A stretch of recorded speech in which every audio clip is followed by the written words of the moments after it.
ქეთი დევდარიანის სცენარისტი. ვუყურებ აბსოლუტურად ყველა ჟანრის ფილმებს გარდა ჰორორისა, რომელიც არ მაინტერესებს უბრალოდ.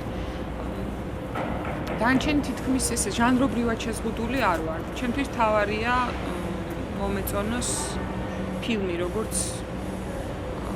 როგორ არის გაკეთებული, რამდენად პროფესიონალურად, რამდენად კარგად და რამდენად განვიცდი იმას, რასაც უყურებ ეკრანზე. სულ ბოლოს რაც ვნახე, ყველაზე მეტად მომეწონა Force Majeure, შვედური ფილმია, სამწუხაროდ რეჟისორი არ მახსოვს, მაგრამ ძალიან კარგი ფილმია და ყველას ვურჩევ უყუროს განსაკუთრებით წყვილებს, ცოლ-ქმარს. სერიალებსაც ვუყურებ, მიუხედავად იმისა, რომ მე თვითონ წერ სერიალს მაინც და წესით მობეზრებული უნდა მქონდეს, მაინც ვუყურებ სერიალებს და რეკომენდაციას გავუწევდი House of Cards, Mad Men-ს, Fargo-ს და Game of Thrones. ბახიდან დაწყებული ელექტრონული მუსიკით დამთავრებული ყველაფერს ვუსმენ, ჯაზის გარდა და ბოლოს რაც ძალიან მომეწონა და ხშირად ვუსმენ არის Damon Albarn-ის ბოლო ალბომი Everyday Robots. ბოლოს წაკითხულიდან ყველაზე მეტად მომეწონა Margaret Atwood-ის მამკვლელი და ახლა ვკითხულობ, ჯერ ვერ ვიტყვი რა მომწონს რაც დავიწყე Philip Roth's ამერიკული პასტორალი და ამასაც ვურჩევ რომ ყველას წაიგო. მე თქვენ ჯერ არ დამთავრებია, მაგრამ კარგი ჩანს. ეხლა დავიწყე გუშინ კითხვა. თავარია დროის ტარების ხასიათზე ვიყოთ, დროის გატარება შეიძლება ყველგან.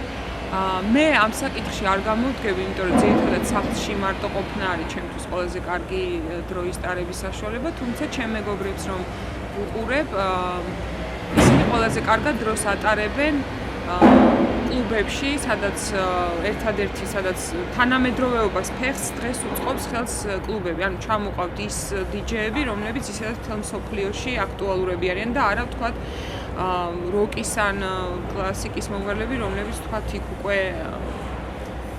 იქ აღარავინ უსმენს და ეხლა მე ჩვენთან ჩამოყავთ ხოლმე ამ კონცერტებზე. რა ვიცი, ისინი ძალიან ბედნიერები ჩანიან, ჩემი მეგობრები, რომ დადიან ამ კლუბებში. თუმცა თბილისში ყველგან შეიძლება დროის თავი როგორ შეხედავ რა ამ დროს ტარებას სახლში, ქუჩაში, კაფეში, ყველაფერი შეიძლება იყოს ინსპირაცია. ვერ ვიტყვი, რომ საქართველოს გამოირჩევა ზოგადად ალტერნატიული ბევრი საშუალებიც, სადაც შეიძლება რომ ადამიანი გაერთოს.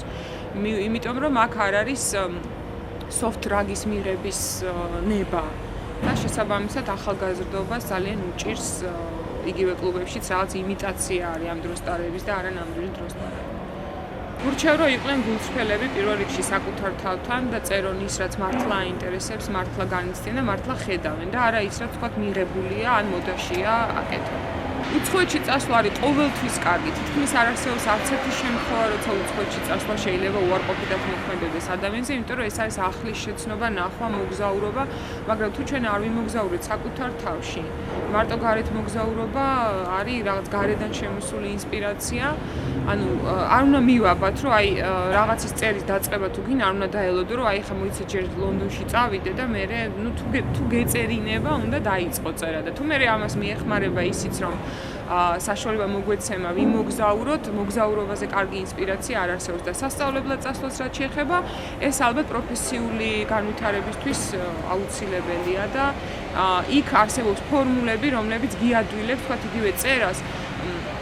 არსებობს სკოლები ამერიკაში, ევროპაში, სადაც გასწავლიან მათემატიკურად როგორ გააკეთო ეს ყველაფერი და მერე უკვე როგორ შეასხა ხორცი აი ჩონჩხს, რასაც ქვია, თქვათ იგივე ფილმის ან სერიალის სტრუქტურა, ეს არის უკვე დამოკიდებული შენს გემოვნებაზე და ინტერესებზე. მე პირადად ძალიან მომწონს იმ ქალაქებიდან, რომელიც ჯერ ნახე და გეგმაში მაქვს კიდე უფრო საინტერესო ქალაქების ნახვა, მაგრამ მე ძალიან მომეწონა ბერლინი, არ ვიქნები ორიგინალური, იმიტომ რომ ჩვენ ძალიან და ქართველებს ხოჩეს მიფიქრია, რატომ მოწონთ ბერლინი. პირველ რიგში ალბათ იმის გამო, რომ არის დაბალი ფასები და არის ძალიან მაღალ დონეზე აყვანილი ადამიანის თავისუფლება. ან როგორც გინდა ისე ხარ და ხარ კარგად. ამ ქალაქს აქვს უცნაური თვისება, რომ შენი ტემპი მისთვის არ არის ამოვარდნილი. ანუ როგორი ტემპითაც გინდა ისეთიც იცხოვრებ, ის არ გახვევს საკუთარ რიტმს და ტემპს თავზე და ბედნიერი ხარ იმ შემთხვევაშიც თუ არ გაქვს ფული, რომ ძვირადღირებულ რესტორნებში შეხვიდე და დააგემონო იქაური სამზარეულო, თუ ვერ ყიდულობ რაღაცას. ანუ ძალიან კომფორტულია ახალგაზრდისთვის ბერლინი და ძალიან არ გდრგუნავს რაღაც ისტორიული წარსულით და რაღაც განსაკუთრებული მიუხედავად რომ ძალიან ბევრი მუზეუმი და ძალიან ბევრი ძეგლი ისტორიული, მაინც არ გაწובה რა ეს ამ ქვეყნის ისტორია და ხარ თავისუფლად, სადაც ხარ თავისუფალი ადამიანისთვის მერე გაცილებით ადვილია იყოს ბედნიერი. ფიქრს, სხვა ხედვის კუთხეების ცვლას, აღმოჩენას კარგის იქ, სადაც ეს კარგი თითქოს არ არის და სკეპტიკური რაღაცა სკეპსისის გაჩენას იქ, სადაც თითქოს ეს სკეპსისი არ უნდა არსებობდეს. ანუ ამას ერთი სიტყვით, ორი სიტყვით უბრალოდ თქვი კრიტიკული აზროვნება, რომელიც გადაგვარჩენს.